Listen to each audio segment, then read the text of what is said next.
Well, we were just talking about Headington School a moment ago. We've just watched them in the Prince Philip Challenge Trophy, and they're back up at the start again, but this time for the quadruple sculls. This is the Diamond Jubilee Challenge Cup between Headington School on the Buckinghamshire Station and Trentham Boat Club on the Berkshire Station. So there, Trentham on your left, Headington on your right, and well, just a demonstration of depth here, I think, to have seen 9 girls that have just competed in the Prince Philip for Headington, and now another 4 girls here in the Diamond Jubilee.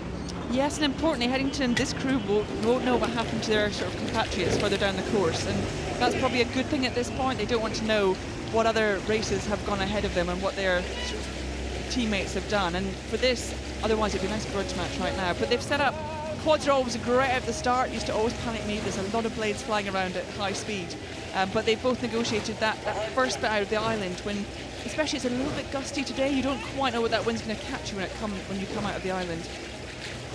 So we're now going to jump. That was the start of this heat of the Diamond Jubilee Challenge Cup, and now through the centre part of the course, Trentham Boat Club are going to be, well, look, moving away here from Headington School, and what a distance here at this point in the race. It's going to be hard for Headington to put in the miles to catch that up. In the stroke seat for Trentham Boat Club, Meg Knight. She's had a wonderful season so far, and again, she's come out of the single scull at Henley Women's Regatta and into the quad, Catherine. That's quite hard to do. It is. I mean, the good thing about racing the single, it's kind of, in a lot of ways, is such a big test of not just physicality, but sort of how you cope with that pressure as well on your own, and actually to come into a quad and lead a quad from the stroke seat.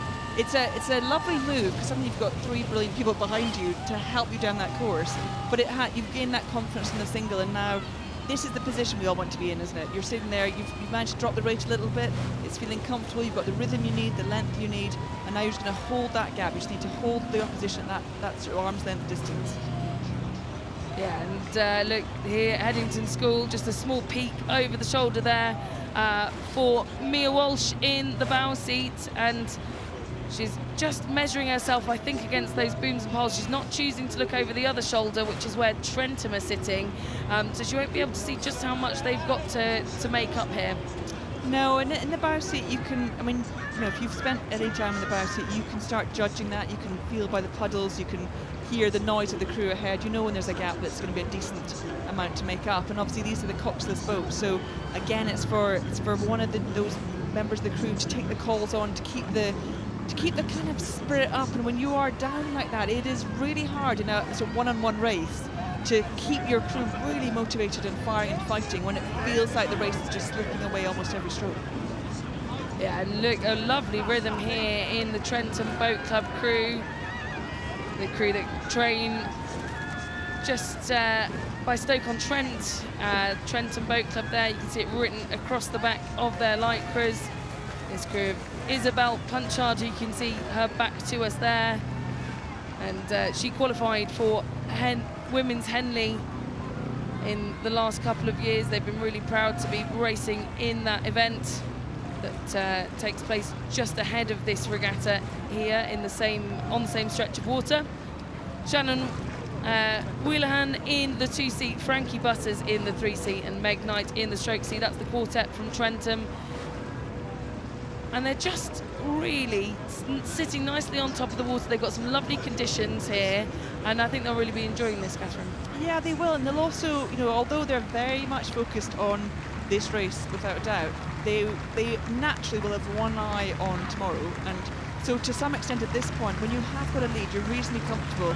Part of it is also how much energy can you conserve. You know, it's a big week ahead. You want to take every day at a time, but you also want to go into tomorrow as fresh as you can be. So if you can get this comfortable lead that they have, then you just, you know, don't try and get any more than you need to. Come comfortably across the finish line, ready for tomorrow. And look how early they're squaring the blades here, Catherine. That's quite hard to do, isn't it? Yeah, their technique is beautiful. Now, it absolutely helps when you're not under ferocious pressure coming down the course, but they really have kept that standard right the way to the finish line.